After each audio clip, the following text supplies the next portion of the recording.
से लगभग 30-35 साल पहले मास कम्युनिकेशन ऑफ इंडिया से मैंने संक्षिप्त पत्रकारिता की थी। संपादक थे इस देश के सभी आए, हम लोग को क्लास में बैठने नहीं थे, जैसे कि यूनिवर्सिटी का रिप्रेजेंटेटिव होकर हम लोग वहाँ गए। लेकिन संपादकीय में क्या क्या कहा उन्होंने, उसमें से कुछ जुमले आपको पेश करता हूँ कि पत्रकार कौन बनेगा, कैसे बनेगा, किस प्रकार के सकारात्मक सोच। मैं वहाँ से जोड़ता हूँ कि नकारात्मक से सकारात्मक की ओर किस ओर आप बढ़ते हैं, किस तरह आप बढ़ते हैं, वो कौन सी भूमि होती है, कौन सी ज़मीन होती है।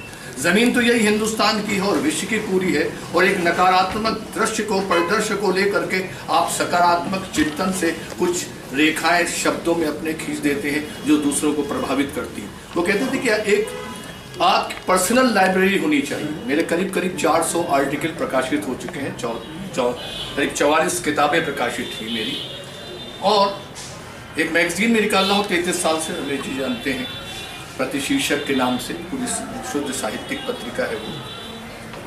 तो कहते हैं कि लाइब्रेरी होनी चाहिए, और संपादकीय लिखने के लिए आपके पास इतनी बुद्धि तीव्र होनी चाहिए कि आज की घटना है और शाम को संपादकीय लिखना है, आप कैसे लिखेंगे। अगर अप टू डेट के लिहाज से आपकी घटनाओं से आपका साक्षात्कार नहीं हुआ, आपका परिचय नहीं हुआ, तो कैसे लिखेंगे। जहाँ तक पत्रकारिता का और यूथ का, आज सारे नौजवान हमारे मित्र सम्मानित हुए, बहुत बहुत बधाई उनको। और ये मैं यहाँ से युवा पत्रकारों के लिए एक समाजशास्त्री होने के नाते कुछ बिंदुओं को आपको दे रहा हूँ कि इस हाइब्रिड कल्चर में, एक शब्द दे रहा हूँ कि हाइब्रिड कल्चर में युवा पीढ़ी किस तरीके से भ्रमित हो रही है। पत्रकार का दायित्व है, पत्रकार की भूमिका है कि 51% जनता जो युवा पीढ़ी का प्रतिनिधित्व करती है, वो कहाँ भ्रमित है, कहाँ बहक गई है, किस मोड़ पे है, किस चौराहे पे है कि उसे ये नहीं पता कि वेस्टर्न कल्चर या यूरोपियन कल्चर या एशियन कल्चर के तमाम तरीके की चीज़ें उसके आंगन में बिछी हुई हैं, कौन से चुने कौन से न चुने। हाइब्रिड कल्चर क्या, आपके पास कंसेप्ट आ जाता है इमोशनल अत्याचार का, टीवी पे आता है, आप इस पे क्यों नहीं लिखते।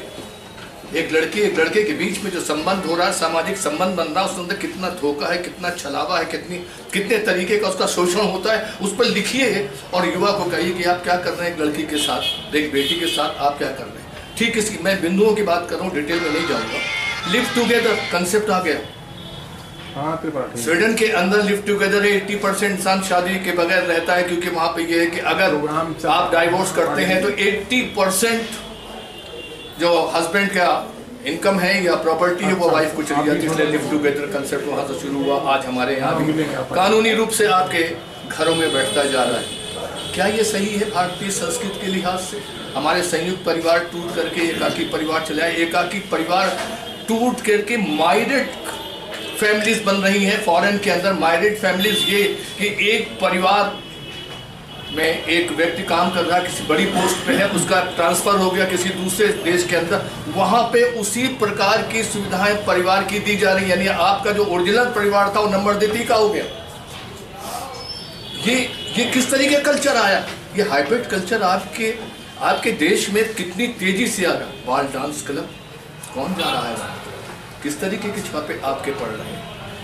ये ऑनर किलिंग क्या है, ये कहाँ से आया?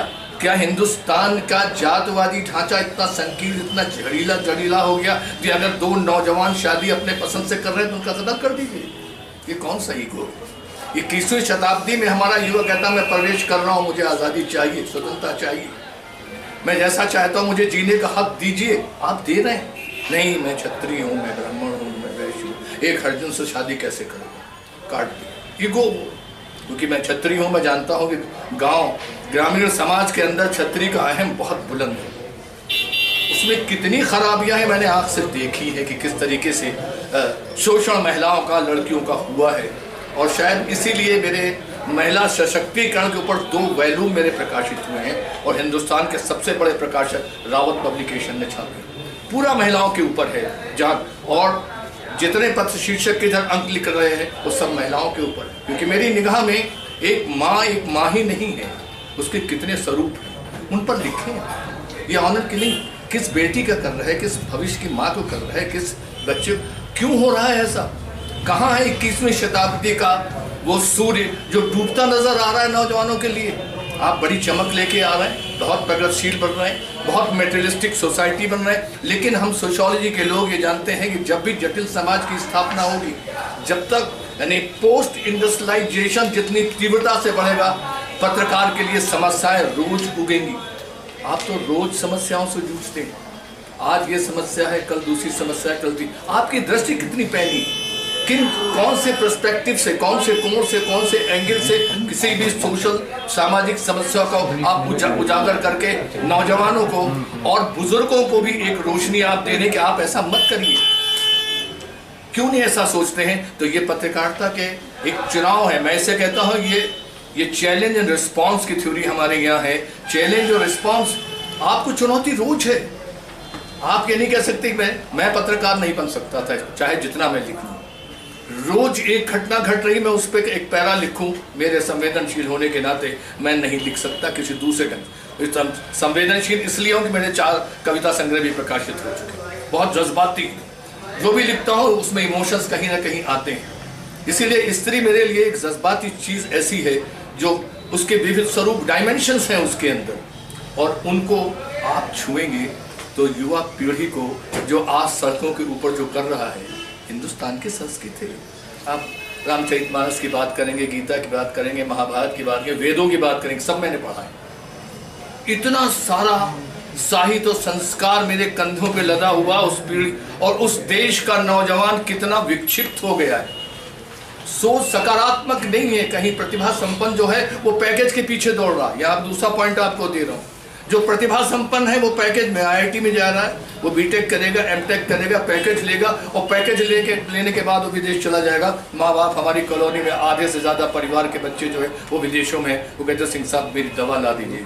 और जब वो पैकेज नहीं मिल पाता है, जुड़ती क्या चीज़ है? डिप्रेशन, टेंशन, ये चीज़ें जुड़ती। ब्लड प्रेशर बढ़ रहा है, IIT के बच्चे हमारे सुसाइड करते हैं, जो नहीं कंपटीशन में आते हैं वो डिप्रेशन से हो जाते हैं। इन चीज़ों को कोई सकारात्मक स्वरूप दीजिए। नौजवान पत्रकार जो आज सम्मानित हुए हैं, ईश्वर करे आपकी कलम, आप कलमकार हैं, कलम की ताकत ये सारी मीडिया से ऊपर है। आप कलम चलाएंगे, ये देश बदलेगा, बदल रहा है, लेकिन जो बदल रहा है वो बहुत कंफ्यूज रूप में बदल रहा है। एज ए सोशियोलॉजिस्ट मेरे को बहुत कंफ्यूज, बहुत भ्रमित हो रहा है ये समाज। जैसे हमारी सोशियोलॉजी में एक एनोमी शब्द है, आदर्श शून्यता।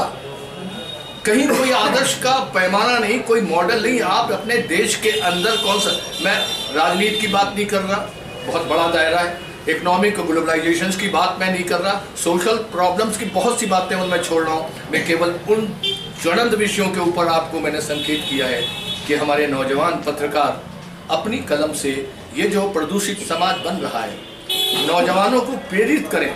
मैंने कहा नकारात्मक से सकारात्मक, केवल नकारात्मक ही पत्रकारिता नहीं कि यहाँ गड्ढे हैं, यहाँ खाइए, इतना खा गए, इतना खा गए। अरे भाई ये तो खा ही रहे, देश को हमने ऐसा बनाया 65 साल के अंदर। कोई भी तो हमारे जो चेयरमैन थे, मैं नाम भूल रहा हूँ, उन्होंने कहा हिंदुस्तान की 1 इंच जमीन भी भ्रष्टाचार से मुक्त नहीं है। है ऐसा, हर प्राइम मिनिस्टर होता जा रहा है। ये भ्रष्टाचार केवल मनी का नहीं है, ये मानसिक चिंतन को भी हमारे भ्रष्ट कर रहा है। सुबह से शाम तक हमारे घर में, हमारे पड़ोस में अपने यार जुगाड़ लगा दो यार, एक काम हो जाए। कमबख्त की जुगाड़ हमारे घर से कब दूर होगा? और एक सही माने में एक सही इंसान, एक ईमानदार आदमी जिसकी आंखें ईमानदारी का आईना हो, वो आपके लिए आप उम्मीद करता हूँ। मेरे और साथी बोलने के लिए मैं घंटों बोल सकता हूँ, क्योंकि उसके बहुत से आयाम डायमेंशंस हैं, लेकिन मैंने उन मुद्दों को छुआ है जो हमारे नौजवान पीढ़ी के अंदर आज इतने गहरे रूप से व्याप्त हो गया है कि वो दंश बन गया है। इस दंश को आप खत्म करें। ईश्वर करे आपकी कलम में बहुत ताकत है। धन्यवाद।